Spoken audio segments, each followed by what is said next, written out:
2014 తర్వాత భారతదేశం అత్యధిక వేగంగా ఎదుగుతున్న ఆర్థిక వ్యవస్థలో ఒకటిగా ఉంది అని అందరికి తెలుసు. దాంట్లో అమెరికా భారతదేశాన్ని ఎదగకుండా రకరకాలుగా ప్రయత్నం చేస్తుంది అని కూడా మనకు తెలుసు. అన్ని రకాల ప్రయత్నాల్లో భాగంగా భారతదేశం లోపలి వైపు నుంచి కూడా భారతదేశాన్ని దెబ్బతీయడానికి జార్జ్ సోరోస్ సంస్థ అయిన ఓపెన్ సొసైటీ నుండి నిధులను పంపించి రకరకాలుగా భారతదేశాన్ని దెబ్బతీయాలని సోరోస్ సంస్థ ప్రయత్నిస్తుంది. ఇది మనందరికి తెలిసిన విషయం. అయితే ఏంటంటే రాజీవ్ గాంధీ ఫౌండేషన్ వాళ్ళు సోరోస్ సంస్థతో అధికారికంగా ఎలాంటి నిధులు పొందకున్నా వాళ్ళ ద్వారా వచ్చే ఇతర సంస్థల నుండి నిధులు పొంది వీళ్ళు వాళ్ళతో కలిసి పనిచేస్తున్నారని చెప్పి బీజేపీ ఆరోపిస్తారు. దానికి సంబంధించిన ఆధారాలు బీజేపీ వద్ద ఉన్నాయని చెప్పి వాళ్ళు మాట్లాడుతుంటారు. రాజీవ్ గాంధీ ఫౌండేషన్ చైనా రాయబార కార్యాలయం నుంచి నేరుగా నిధులు పొందింది అని ఆరోపణ ఉంది. దానికి సంబంధించి జరిగిన విచారణలో 2022లో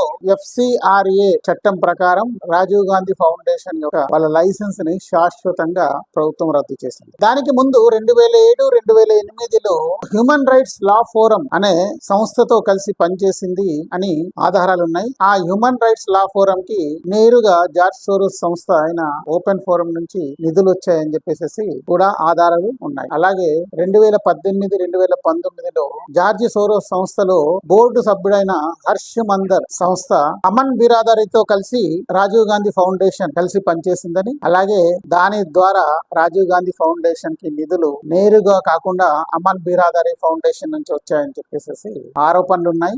భారతదేశ సార్వభౌమాధికారాన్ని దెబ్బతీసే ఇలాంటి సంస్థలతో కలిసి పనిచేయడం, అలాగే నేరుగా భారతదేశాన్ని దెబ్బతీసే కుట్రలు చేసే సంస్థలతో కలిసి పనిచేయడం అనేది ఎప్పటికీ కానీ అది క్షమించరాని నేరం. అలాంటి వారితో రాహుల్ గాంధీకి, నేరుగా రాజీవ్ గాంధీ ఫౌండేషన్కి, సోనియా గాంధీకి సత్సంబంధాలు ఉన్నాయనేవి ఈ యొక్క అన్నిటి వల్ల అర్థమవుతోంది. ఇలాంటి వాటిని ఏ భారతీయ పౌరుడు, ఏ దేశాభిమాని కూడా సహించలేదు, ఆలోచించగలుగుతారు. జై హింద్, జై భారత్.